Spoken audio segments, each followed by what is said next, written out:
Namo tassa bhagavato arahato sama sambuddhassa. Namo tassa bhagavato arahato sama sambuddhassa. Namo tassa bhagavato arahato sama sambuddhassa.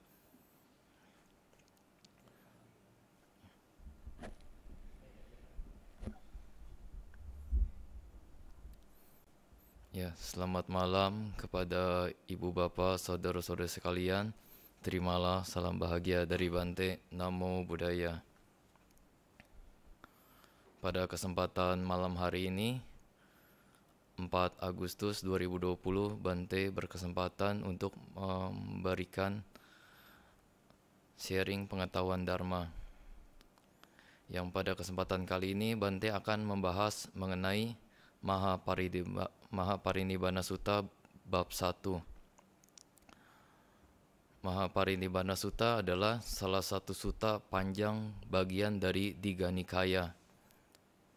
Secara durasi, Mahaparinibbana Sutta itu bercerita sejak sebelum Buddha Gotama menjalankan masa wasa yang ke-45 sampai setelah Buddha Gotama parinibbana ketika pembagian relik-relik beliau. Nah, itu durasi cerita di dalam Mahaparinibbana Sutta. Dikarenakan cukup panjangnya Mahaparinibbana Sutta, maka sulit dijadikan di dalam satu sesi ceramah. Jadi Bante rasa lebih baik ada beberapa sesi, beberapa bab. Nah, jadi pada bab yang pertama ini dimulai ketika Buddha Gotama berada di puncak bukit Gijakuta di dekat kota Rajagaha. Nah, ketika itu Raja Ajatasattu, raja dari kerajaan Magadha, berencana ingin menyerang suku Waji di Wesali sana.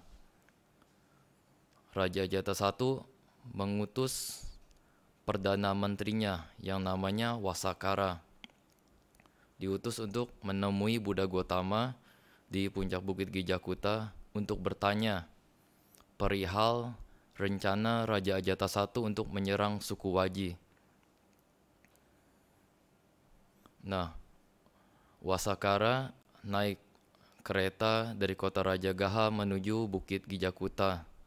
Menggunakan keretanya sampai di mana masih sesuai jika menggunakan kereta. Nah, selanjutnya ketika ingin menaiki bukit Gijakuta, tentu saja tidak mungkin memakai kereta. Wasakara berjalan kaki untuk menemui Buddha Gotama. Nah, sesampainya di puncak bukit Gijakuta, kebetulan juga Yang Mulia Ananda ada di belakang Buddha Gotama sedang mengipasi Sang Bagawa. Setelah bertukar sapa, menanyakan kabar dari Sang Bagawa, lalu Wasakara menyampaikan rencana Raja Ajatasattu untuk menyerang suku Waji. Lalu Buddha Gotama bertanya kepada Ananda, "Ananda, apakah engkau pernah mendengar bahwa suku Waji sering mengadakan pertemuan secara rutin?" Jawab Ananda, "Memang demikianlah Bagawa." Lalu Buddha Gotama bertanya berkali-kali, "Ananda, apakah engkau mengetahui atau mendengar bahwa suku Waji ketika bertemu secara rukun mengakhiri pertemuan secara rukun dan mereka melaksanakan tugas-tugas secara rukun juga?" Jawab Ananda, "Iya Bagawa, mereka memang demikian." "Apakah engkau mendengar para suku Waji bahwa mereka tidak menghilangkan peraturan-peraturan yang sudah ada dan juga tidak menambahkan peraturan-peraturan yang sudah ada, melainkan melanjutkan sesuai dengan yang sudah ada di dalam tradisi mereka?" Kata Ananda, "Iya, suku Waji memang demikianlah adanya." Lalu ditanyakan kembali, "Ananda, apakah engkau mendengar bahwa para suku Waji tidak mengambil secara paksa wanita-wanita untuk tinggal bersama mereka?" Jawab Ananda, "Mereka memang tidak demikian. tidak mengambil wanita-wanita secara paksa untuk tinggal bersama mereka. Lalu ditanyakan lagi, Ananda, apakah engkau mendengar bahwa para suku Aji tetap merawat tempat-tempat atau altar-altar keramat di Wesali sana, dan juga tidak menghentikan sokongan kepada para Brahmana atau pertapa yang berada di Wesali sana? Jawab Ananda, memang demikian.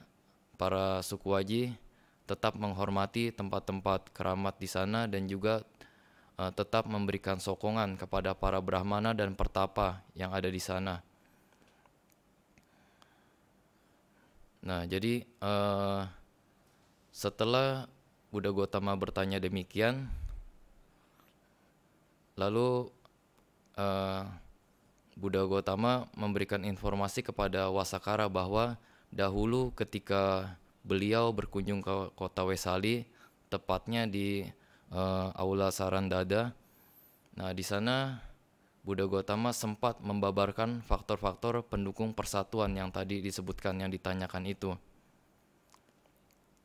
Nah, lalu melalui analisisnya, Wasakara berpikir, jangankan ketujuh faktor-faktor itu yang dilaksanakan oleh para suku Aji, jikalau satu saja para suku Aji memegangnya dengan kuat, maka Raja Ajatasattu tidak mungkin dapat mengalahkan mereka dengan mudah, mengalahkannya dengan senjata, tetapi hanya dengan adu dombalah atau dengan siasat saling mengadu di antara mereka, atau dapat dikatakan memberikan kerusakan yang dimulai dari internal mereka sendiri. Nah, perlu digarisbawahi bahwa cetusan ide untuk mengadu domba bukanlah Buddha Gautama yang menyarankan, melainkan hasil dari kecerdasannya Wasakara sendiri. Dari cerita yang sudah atau pembabaran yang sudah sebelumnya Buddha Gautama jelaskan. Nah, setelah itu sudah cukup bagi Wasakara untuk bertanya kepada Buddha Gautama. Akhirnya karena ada keperluan-keperluan lain dan juga tugas-tugas lain, Perdana Menteri Wasakara pamit dan akhirnya meninggalkan puncak bukit Gijakuta, kembali ke kota Rajagaha. Lalu tidak lama setelah Wasakara meninggalkan puncak bukit Gijakuta, Buddha Gautama memerintahkan Ananda, kumpulkanlah para biku di sekitar kota Rajagaha. Nah, lalu Ananda melaksanakan tugasnya mengumpulkan para biku di sekitaran kota Rajagaha. Nah, ketika sudah terkumpul para biku, Buddha Gautama mengajarkan mengenai faktor-faktor yang mendukung persatuan, yang mirip seperti yang tadi dibahas dengan Perdana Menteri Wasakara. Cuma bedanya yang ini diaplikasikan di dalam persamuan sangga. Jadi selama para biku mengadakan pertemuan secara rutin, maka ini akan menyebabkan kuatnya persatuan dan bukan mengarah kepada kemunduran. Nah, juga jika selama para biku bertemu dengan rukun, ketika berpisah juga dengan rukun, maka ini adalah faktor pendukung persatuan dan tidak mengarah ke kemunduran. Selama para biku melaksanakan tugas-tugasnya secara rukun, maka ini pula akan menjadi faktor pendukung persatuan dan tidak mengarah ke kemunduran. Selama para biku menghormati yang lebih senior dari mereka, yang lebih ditabiskan lebih dulu, maka ini juga adalah faktor pendukung persatuan dan tidak mengarah ke kemunduran. Lalu selama para biku tidak termakan atau tidak dimangsa oleh keinginan-keinginan yang akan menyebabkan kelahiran kembali, nah maka ini adalah faktor untuk memperkuat persatuan juga dan bukan mengarah ke kemunduran. Selama para biku tidak menghilangkan peraturan yang sudah ditetapkan dan juga tidak menambah peraturan yang sudah ada, melainkan meneruskan tradisi. Nah, ini adalah faktor yang mendukung persatuan dan tidak mengarah ke kemunduran. Ya, jadi itu yang dibahas oleh Buddha Gautama di Rajagaha kepada para biku.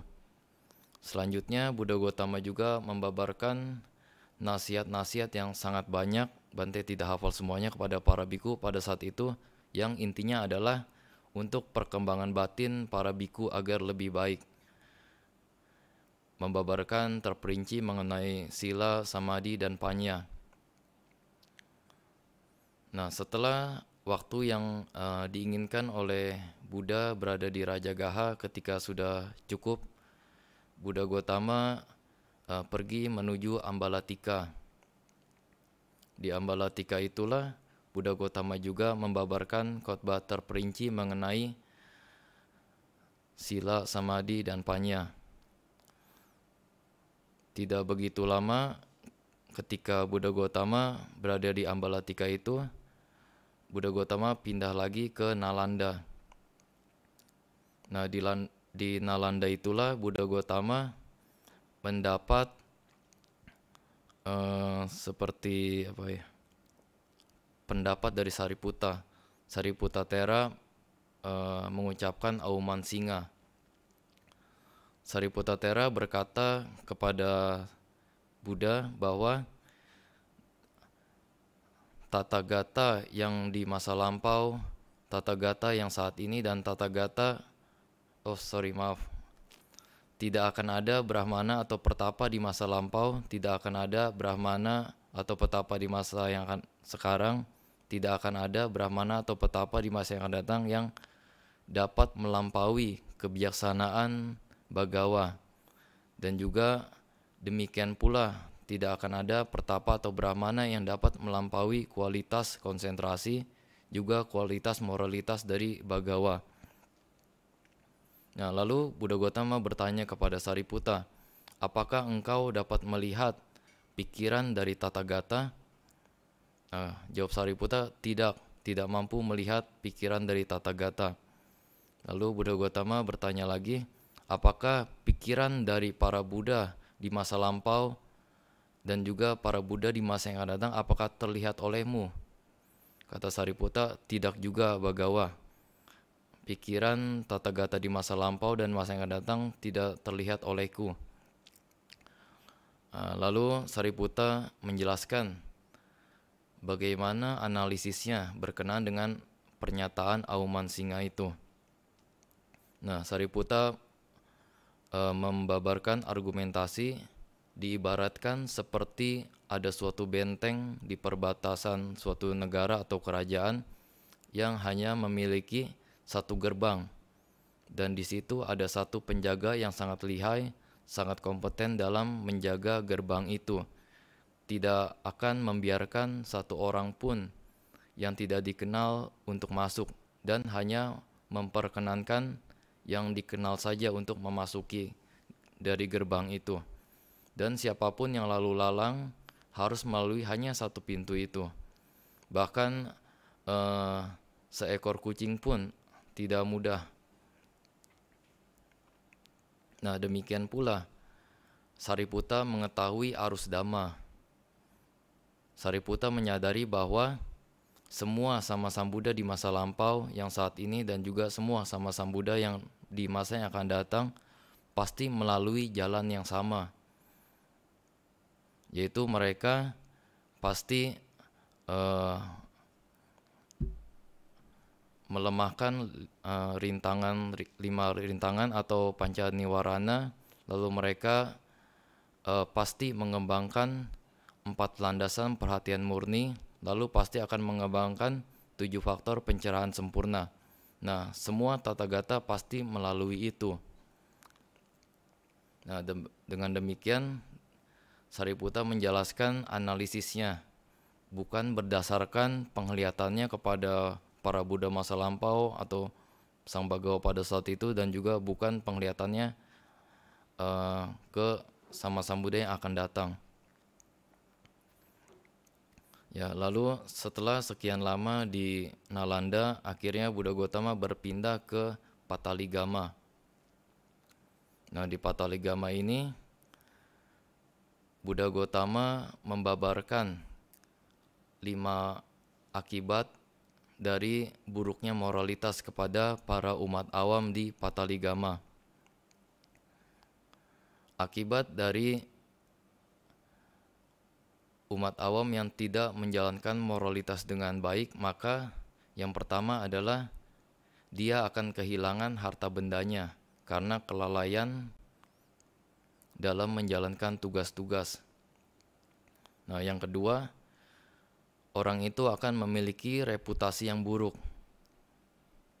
Yang ketiga, orang itu akan sungkan atau segan ketika mengunjungi perkumpulan, entah itu perkumpulan para brahmana, perkumpulan pertapa, atau perkumpulan para pedagang, atau perkumpulan para kesatria, karena buruknya moralitasnya, maka dia akan segan.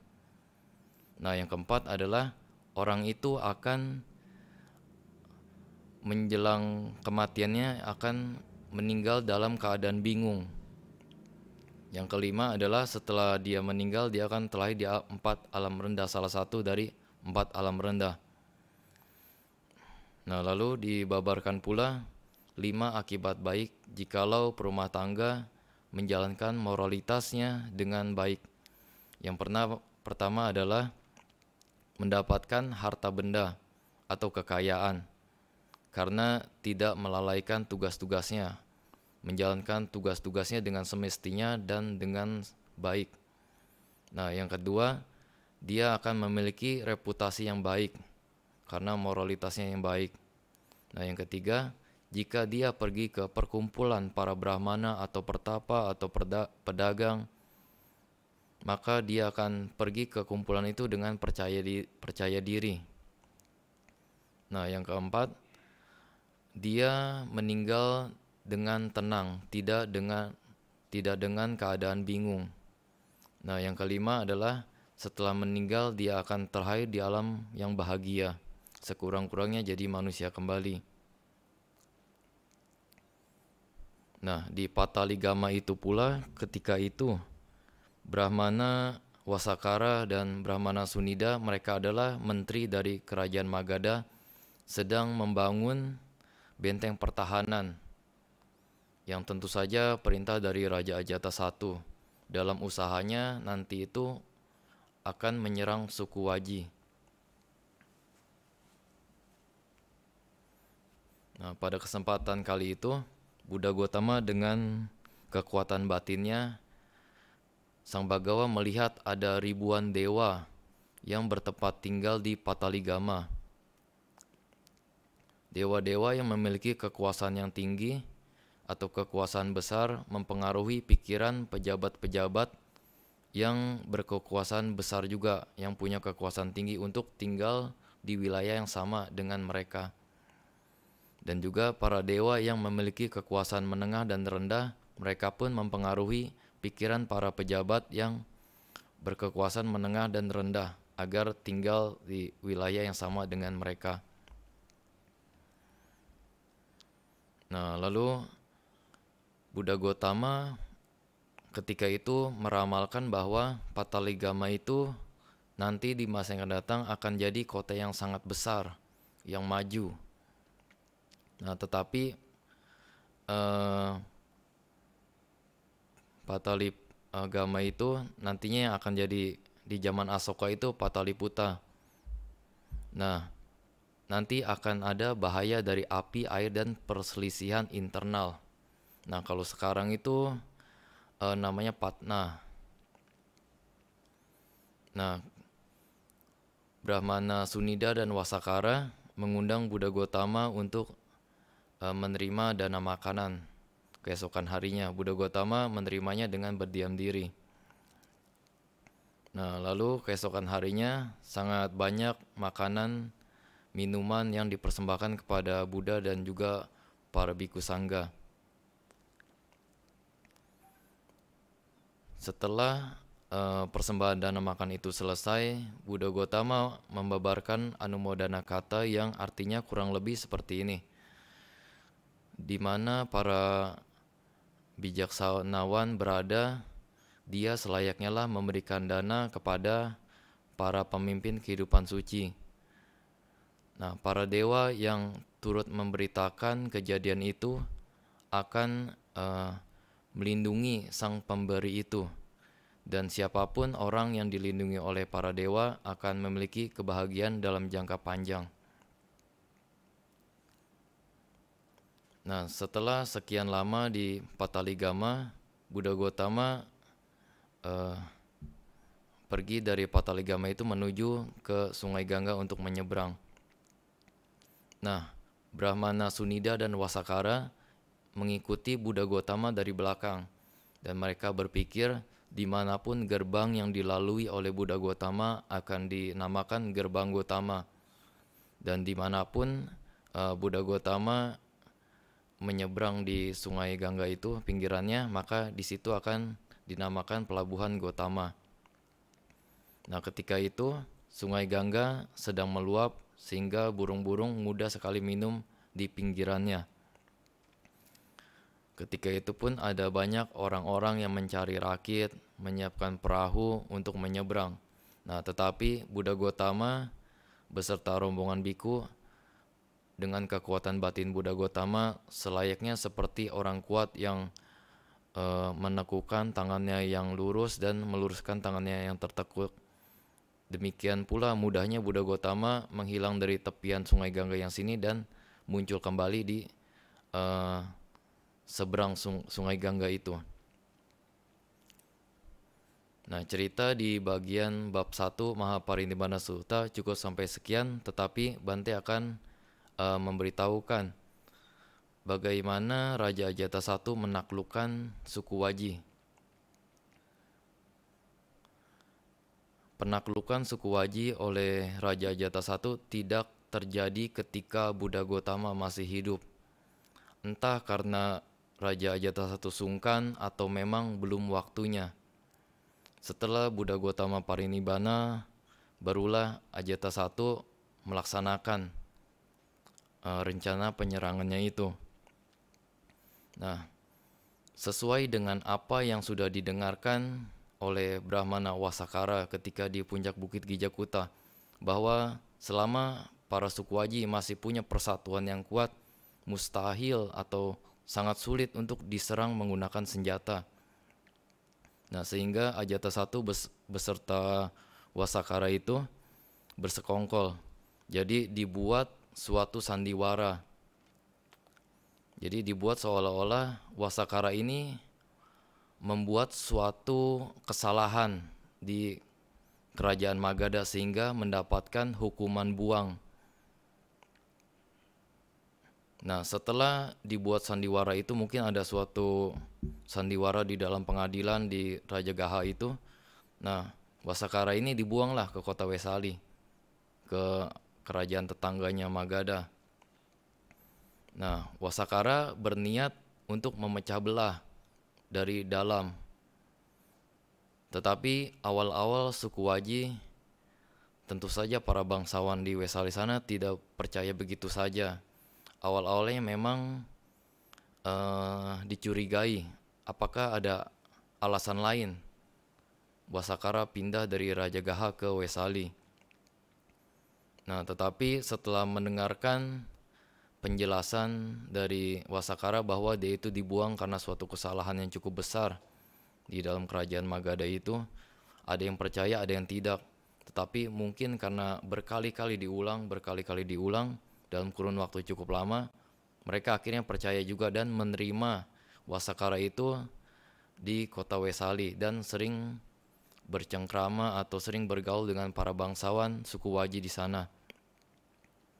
Nah, tentu untuk memecah belah atau merusak dari internal itu tidak cepat, membutuhkan waktu yang cukup lama. Nah, jadi dari hal yang sepele, misalkan suatu ketika Brahmana Wasakara ini dia bercengkrama dengan salah satu bangsawan suku Waji. Misalkan bertanya yang simpel saja, misalkan apa kabarmu hari ini, lalu bertukar sapa dengan ya biasa gitu. Tetapi ketika dia bertemu dengan bangsawan yang lain, terus bangsawan itu bertanya, tadi apa yang kamu bicarakan dengan suku Waji yang itu, yang bangsawan itu? Nah, Wasakara bilang, itu tidak terlalu penting. Lalu ketika sesama bangsawan suku Waji itu bertemu, ya yang tadinya ngobrol dengan Wasakara itu menceritakan apa adanya, memang cuma salam biasa. Nah, tetapi terus Wasakara membuat perlahan-lahan harus dipecah, perlahan-lahan harus dirusak. Jadi akhirnya lambat laun cukup lama ada ya mirip seperti itulah. Akhirnya mereka para bangsawan di suku Waji itu ada timbul kecurigaan pelan-pelan sedikit demi sedikit curiga satu sama lain. Nah, karena kecurigaan antara sesama bangsawan di suku Waji ini, mereka jadi perlahan-lahan kekompakannya juga pudar, persatuannya juga pudar. Ketika ada pertemuan rutin para bangsawan suku Waji, ada yang tidak datang karena alasannya kurang percaya, curiga satu sama lain, kecemasan mungkin akan ada bangsawan lain yang akan menjatuhkan dia atau pokoknya lain sebagainya, kecurigaan. Nah, jadi akhirnya di Wesali sana para bangsawannya sudah tidak kompak lagi dalam memusyawarat kalau bermusyawarah menentukan suatu mufakat, mereka sudah tidak satu pendapat, sulit untuk menjadikan satu pendapat, sulit menemukan mufakat ketika ada pertemuan-pertemuan kerajaan di Wesali itu. Nah, tentu saja ketika tingkat kerusakannya sudah cukup bagus atau bisa dikatakan dalam sudut pandang Wasakara itu dia mempertimbangkan apakah perpecahan yang sudah dia timbulkan itu apakah sudah cukup ringan bagi Ajatasattu untuk menyerang Wesali. Nah, ketika suatu saat dipikir sudah saatnya untuk Raja Ajatasattu menyerang Wesali, maka dia mengirimkan pesan kepada Raja Ajatasattu bahwa sudah saatnya untuk menyerang para suku Waji untuk menghancurkan mereka. Nah, tentu saja dikarenakan persatuannya sudah pudar, tidak kompak lagi, ketika ada penyerangan, misalkan armada tentara suku Waji ini, mereka sudah tidak percaya lagi sesama pimpinan mereka. Jadi yang satu bilang, ada serangan dari Magadha, dari Raja Ajatasattu, yang satu mengandalkan yang lainnya, terus yang lainnya juga mengandalkan yang lainnya lagi. Jadi banyak kemasabodohan, lalu tidak kompak.